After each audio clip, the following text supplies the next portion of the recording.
Shalom Bapak Ibu Saudara-saudara yang saya kasihi. Hari ini kita berjumpa kembali dalam sesi Bible Study dari GBI PRJ CK7. Senang sekali hari ini saya bisa sama-sama untuk kita bisa belajar mengenai apa yang Tuhan taruh, yang Tuhan nyatakan melalui firman Tuhan yang hari ini akan kita sama-sama pelajari. Dan saya yakin kita semua yang ada di tempat ini yang mengikuti Bible Study ini akan diberkati oleh Tuhan. Mari sebelum itu semua kita siapkan hati kita datang ke hadapan Tuhan supaya Tuhan menganugerahkan hikmat yang daripadanya untuk kita bisa dimampukan, untuk kita bisa mengerti segala hal yang Tuhan taruh melalui ayat ini. Mari saudara-saudara, kita siapkan hati kita untuk menyembah Tuhan.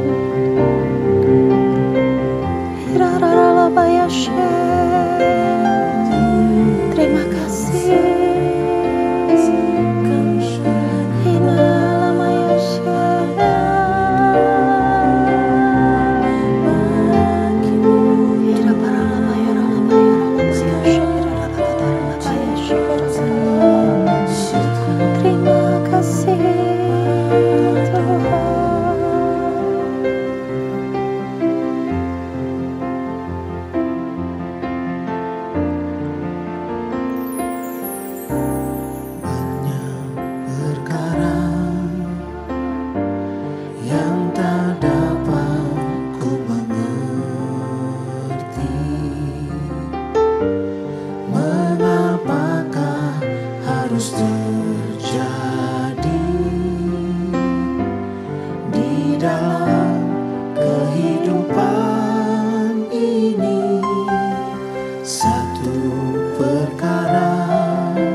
memanggil namanya, berdoa Dia akan segera menghampiri dirimu. Percaya Dia tak jauh darimu, Dia hanya sejauh doa. Berseru memanggil namanya, berdoa Dia akan segera menghampiri dirimu. Percaya Dia tak jauh darimu, Dia hanya sejauh doa. Berseru memanggil namanya, berdoa Dia akan segera menghampiri dirimu. Percaya Dia tak jauh darimu, Dia hanya sejauh doa. Berseru memanggil namanya, berdoa Dia akan segera menghampiri dirimu. Percaya Dia tak jauh darimu, Dia hanya sejauh doa. Berseru memanggil namanya, berdoa Dia akan segera menghampiri dirimu.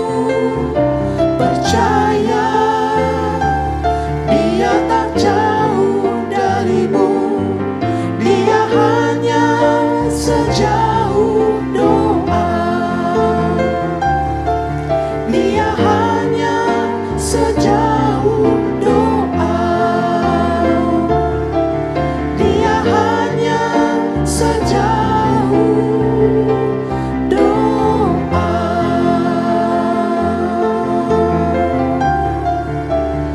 Memang terus berseru kepadamu, kami panggil namamu, Yesus, Yesus, selalu Terima kasih ya Tuhan, terima kasih. Kami mengucap syukur Tuhan buat setiap kekuatan yang daripadamu yang senantiasa Kau anugerahkan di dalam kehidupan kami ya Bapa. Tuhan, kami percaya hari-hari ini Tuhan sedang melakukan perbuatan-perbuatan yang ajaib di dalam kehidupan kami setiap anak-anak-Mu Tuhan. Jika malam hari ini kami Kau pimpin untuk ada di dalam Bible study ini Tuhan, kami percaya ada hal-hal yang hendak Kau nyatakan, yang hendak Kau sampaikan untuk bisa menjadi berkat bagi setiap kami ya Bapa. Mari Tuhan, Engkau yang menyinari kami dengan hikmat yang daripadamu. Engkau ya Tuhan yang membajak hati kami Tuhan, sehingga hati kami menjadi tanah yang subur untuk dapat Kau tanamkan benih firman-Mu yang akan dapat bertumbuh dan berbuah di dalam setiap kehidupan kami. Sehingga kami bisa melihat bagaimana Allah kami begitu besar kuasanya dibanding segala apapun yang kami alami hari ini. Berbicaralah ya Roh Kudus, urapi setiap kami yang menyampaikan maupun yang mendengar. Dan kami percaya kuasa-Mu dinyatakan pada hari ini. Hanya di dalam nama Tuhan Yesus, haleluya, amin.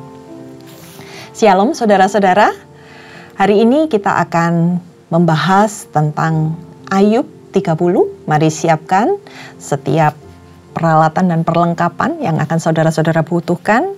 Hari ini kita akan melihat bagaimana sengsara yang dialami oleh Ayub. Nah, berbicara tentang apa dalam 31 ayat hari ini?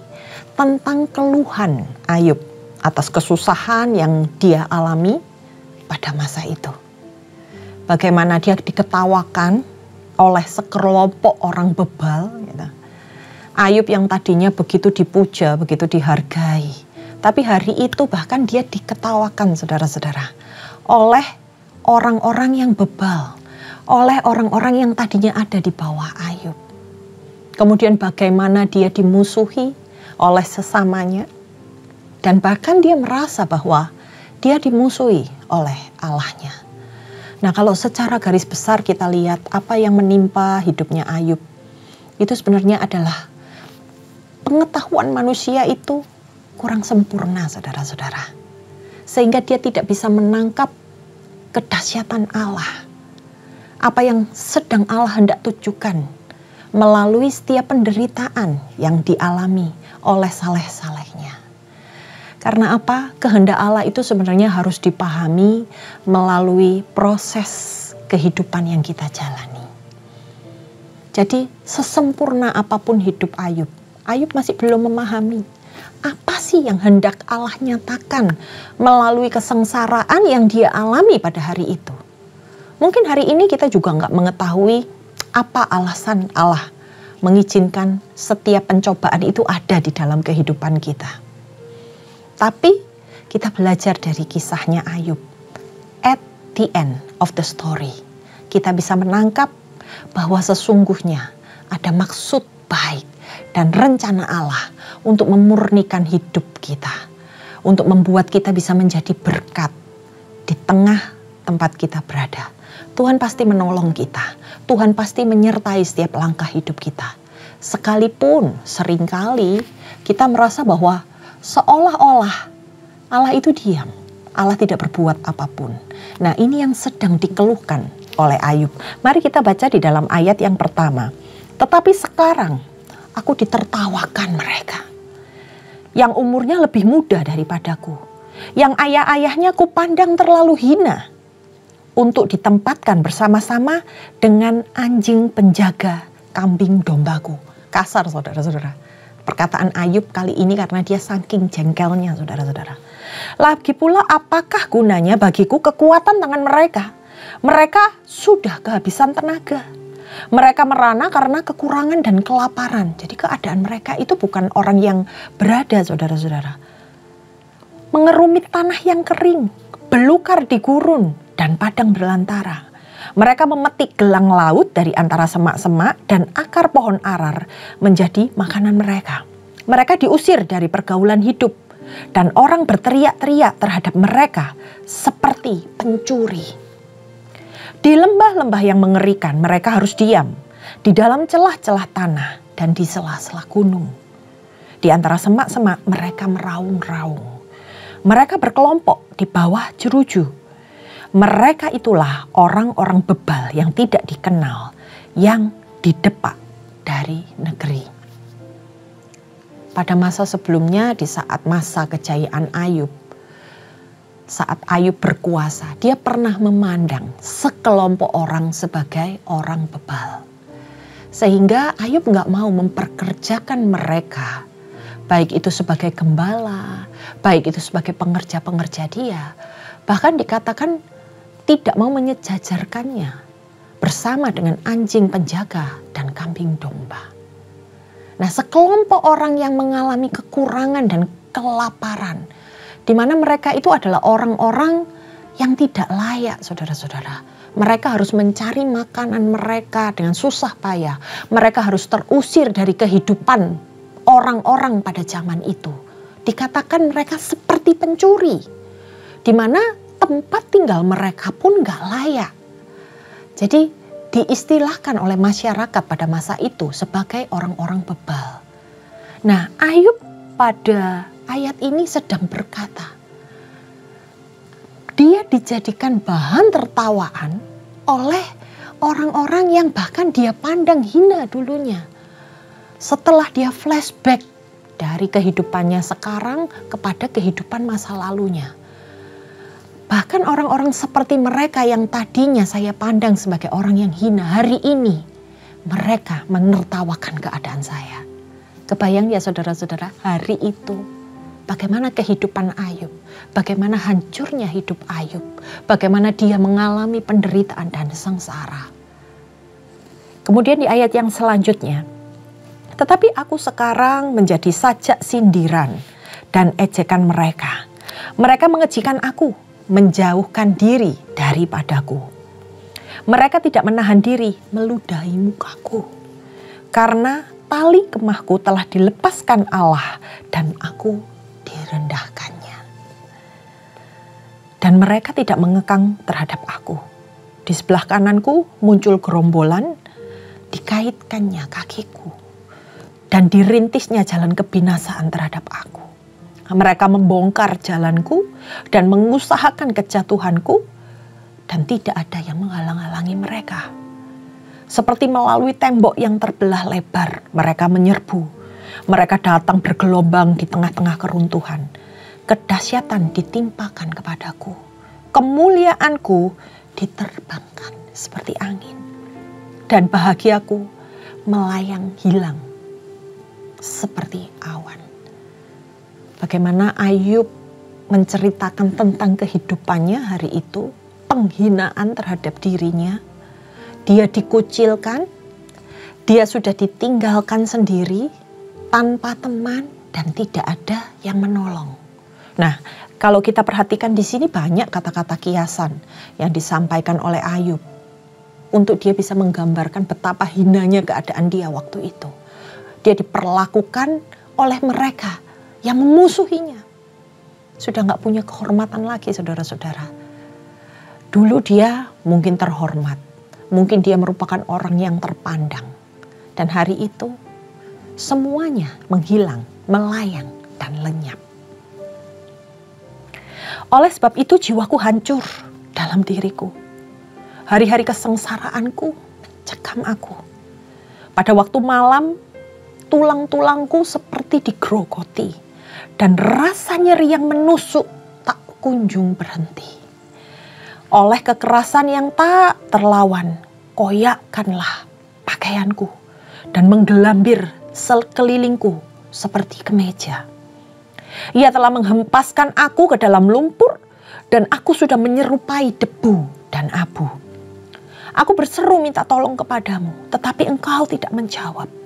Aku berdiri menanti, tetapi engkau tidak menghiraukan aku. Engkau menjadi kejam terhadap aku. Engkau memusuhi aku dengan kekuatan tanganmu. Ini Ayub berbicara kepada Tuhan. Engkau mengangkat aku ke atas angin, melayangkan aku dan menghancurkan aku di dalam angin ribut. Ya, aku tahu. Engkau membawa aku kepada maut, ke tempat segala yang hidup dihimpunkan. Di sini Ayub memposisikan dirinya sebagai musuh Allah. Ia merasa bahwa ia tidak dipandang lagi oleh Allah. Dia dihempaskan seperti abu dan debu. Bahkan dia merasa bahwa jiwanya, tubuhnya sudah hancur. Kesakitan yang dialami oleh Ayub bahkan tidak bisa dikatakan bagaimana sakitnya. Dan jiwanya begitu hancur. Posisi Ayub mencari Allah. Dia tetap ngomong sama Allah. Tapi dia merasa Allah diam. Allah gak menghiraukan dia. Ayub berkata bahwa Ayub sedang berseru-seru kepada Allah. Dia sedang minta tolong. Tapi Allah pun tidak menjawab. Dia bilang, Tuhan saya sudah menanti. Tapi tidak dihiraukan oleh Allah. Allah yang dulunya dia merasa begitu dekat. Begitu indah hubungannya. Kini seolah-olah merasa terbalik. Menjadi sesuatu yang kejam ketika dia masuk di dalam lembah kekelaman. Dan menurut pandangan Ayub, dia merasa bahwa dirinya dibawa ke dalam alam maut. Di ayat yang ke-24. Sesungguhnya masakan orang tidak akan mengulurkan tangannya kepada yang rebah. Jikalau ia dalam kecelakaan, tidak ada penolongnya. Bukankah aku menangis karena orang yang mengalami kesukaran? Bukankah susah hatiku karena orang miskin?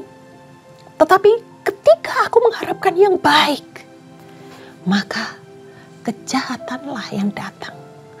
Ketika aku menantikan terang, maka kegelapanlah yang datang.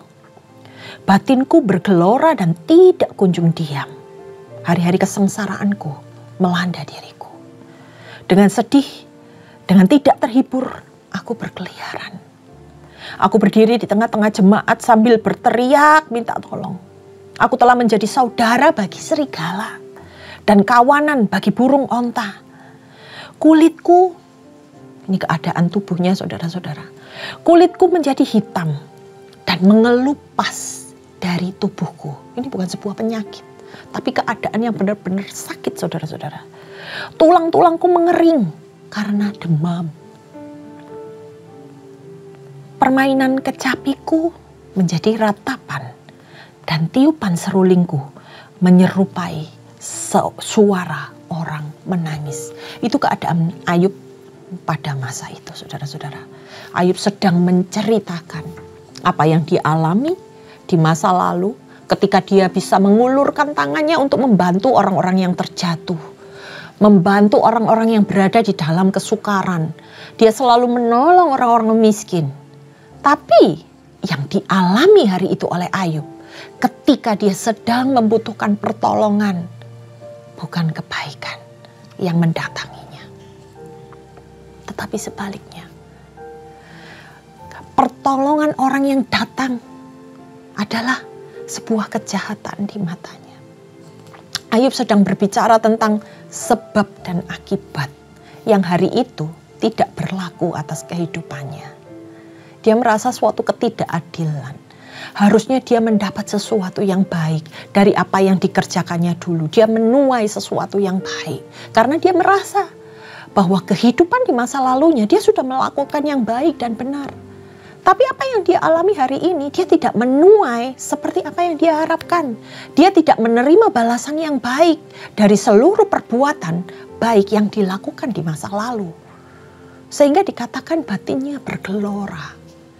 Beberapa waktu saja, bagaimana dia dari posisi yang mulia, saudara-saudara, menjadi hancur dan hidup di dalam siksaan dan tekanan. Dia dihina, dia menjadi miskin, saudara-saudara. Dia bahkan sakit, ditinggalkan oleh sanak saudaranya. Bahkan tadi di awal kita baca, orang yang bebal, orang yang hina, yang tadinya tidak dipandang oleh Ayub hari ini mentertawakan dia. Semuanya tanpa alasan. Seolah-olah terjadi begitu saja. Dan Ayub bertanya, mengapa ini menimpa aku? Tapi seolah-olah Allah diam, gak ada jawaban. Seolah-olah dia ditinggalkan oleh Allah dan sesamanya. Nah di situ saudara-saudara, dia menggambarkan, aku ini sedang mengalami penderitaan. Bagaimana keadaan tubuhku, kulitku sampai terlepas, aku menjadi hitam. Dan bagaimana penderitaannya ketika dia merasa demam, kemudian tulang-tulangnya itu sampai sakit karena demam yang dia alami. Ayub sedang mengalami sebuah duka cita yang teramat dalam. Sehingga dia sampaikan di ayat yang terakhir, ketika permainan kecapi yang seharusnya mendatangkan sukacita, malah seperti sebuah ratapan. Dari apa yang kita pelajari pada pasal ini, kita melihat bagaimana penderitaan seorang Ayub digambarkan di dalam sebuah kegelapan dan dalam keadaan yang sangat merana. Secara kehidupan sosial, mungkin dia jatuh dalam posisi yang sangat memprihatinkan. Dia diejek, dihina, bahkan oleh orang-orang yang menurut dia gak layak untuk menghina dia. Secara kesehatan kita lihat semuanya hancur, mulai dari badannya juga jiwanya. Bagaimana dengan para sahabat-sahabatnya, orang-orang yang dulunya dia tolong? Mereka malah menghujat Ayub. Mereka malah mengatakan segala sesuatu yang menimpamu hari ini karena dosa, karena sesuatu yang salah yang kamu lakukan. Dan yang paling membuat Ayub sengsara adalah ketika Allah tidak lagi menghiraukan Ayub. Bagaimana dia dulu merasakan kedekatan bersama dengan Allah. Dan hari ini seolah-olah Allah diam dan menjauh. Sehingga dia mengatakan, seperti aku diperhadapkan dengan maut. Ayub ini gak mengetahui, saudara-saudara, ada sebuah percakapan yang terjadi di sorga oleh Allah dan iblis. Ayub gak ngerti skenarionya Tuhan. Kalau dia sudah dipuji-puji oleh Allah. Dan bagaimana iblis ingin mengulik kehidupan orang yang dikatakan saleh ini. Sehingga Allah mengizinkan pencobaan itu terjadi di dalam kehidupan Ayub. Kalau hari ini kita melihat, kita membaca, kita udah tahu endingnya seperti apa. Bahwa nantinya kehidupan Ayub akan semakin diberkati oleh Tuhan, bahkan lebih dari sebelumnya. Tapi itu Ayub gak mengerti pada saat dia merasakan kesengsaraan ini. Ayub merasa bahwa semuanya udah hilang. Bertubi-tubi kesengsaraan itu terjadi di dalam kehidupanku. Ayub gak tahu skenario yang sudah Tuhan siapkan di dalam kehidupannya. Yang dimana seolah-olah Allah hanya berdiam. Allah sudah berkata, hanya sayangkan nyawanya. Kau boleh berbuat apapun. Dan hari itu tubuhnya hancur. Tapi Allah bekerja. Allah tetap menjaga nyawa Ayub. Sekalipun dia merasa bahwa sepertinya dia diperhadapkan kepada maut. Ketika dia mengalami itu semua. Tapi Tuhan menjaga Ayub. Sekalipun dia tidak merasakan penyertaan Allah yang dari awal dia selalu rasakan. Tapi hari itu mata Tuhan berjaga-jaga atas Ayub, saudara-saudara. Keadaan apapun yang mungkin kita alami hari ini, pergumulan yang sedang kita hadapi. Mungkin kita nggak tahu kenapa ini bisa terjadi di dalam kehidupanku. Karena kita baru sampai pada saat ini. Kita nggak ngerti ke depan nanti ketika kita meresponi dengan benar apa yang menjadi proses kita. Ketika kita tetap menjaga langkah hidup kita. Ketika kita tetap berfokus pada janjinya Tuhan. Disitulah Tuhan akan berperkara. Mendatangkan kebaikan bagi kehidupan kita. Tapi selain itu saudara-saudara, saya juga mengajak kita semua. Coba kita cek, kita introspeksi kehidupan kita. Bukan untuk menghakimi. Tetapi apakah keadaan kita hari ini terjadi karena kesalahan yang kita lakukan dan yang harus kita perbaiki. Atau mungkin kita sudah berada di dalam jalan yang benar. Tapi kenapa ya Tuhan? Masalah ini tidak selesai. Tuhan hendak menguji kita. Tuhan hendak memurnikan kita melalui proses. Sehingga kita bisa menjadi semakin sempurna menurut gambaran Allah. Saudara-saudara, di pasal yang ke-42, kita melihat bagaimana Allah hendak menguji Ayub. Membuat dia timbul seperti emas. Ketika jalan hidupnya berada di dalam kesengsaraan, yang Ayub lakukan, dia tetap ngomong sama Tuhannya. Dia tetap bertanya, dia tetap mencari Tuhannya. Dan kalau kita lihat, ada 3 bahkan 4 orang yang menjadi teman Ayub di kala kesengsaraannya. Mereka adalah orang-orang yang ada di dalam jalan Tuhan. Sekalipun ada beberapa kesalahan yang disampaikan. Tapi mereka tetap orang-orang yang hidup di dalam Tuhan. Jika ada pergumulan permasalahan, saudara-saudara, jangan melepaskan diri dari sebuah komunitas yang bisa membawa kehidupan kita semakin mengenal Tuhan, semakin dalam bertumbuh di dalam Tuhan. Saat kita melepaskan diri dari komunitas, dari gereja, dari ibadah, maka kehidupan kita akan semakin menjauh dari Tuhan.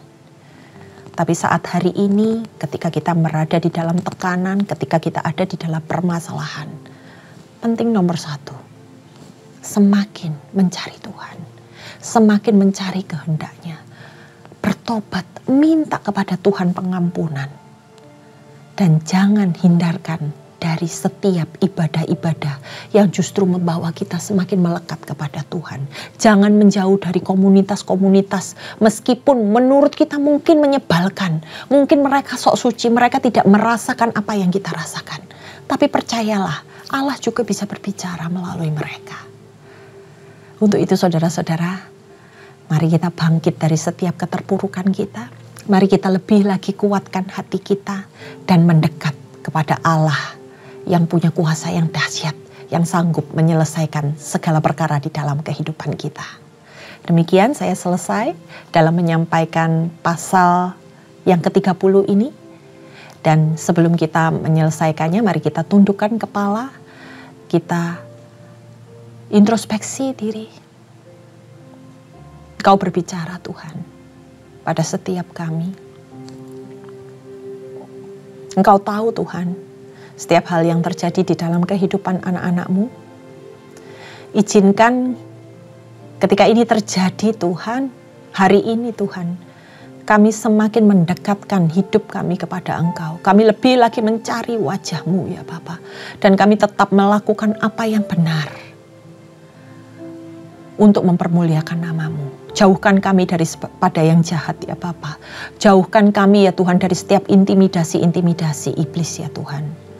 Dan izinkan kami ya Tuhan untuk bisa diberkati melalui setiap komunitas-komunitas yang Tuhan taruh di dalam kehidupan kami, melalui gereja kami ya Tuhan, di mana di setiap ibadah-ibadah kami Tuhan, Engkau mengingatkan, Engkau menguatkan kami, di setiap doa-doa kami Tuhan, Engkau hadir dan mendengar setiap keluh kesah kami, sehingga sampai akhir hidup kami Tuhan, kami tetap mempermuliakan nama-Mu, kami tetap dicatat sebagai orang yang saleh dan hidup benar di dalam Engkau ya Bapa.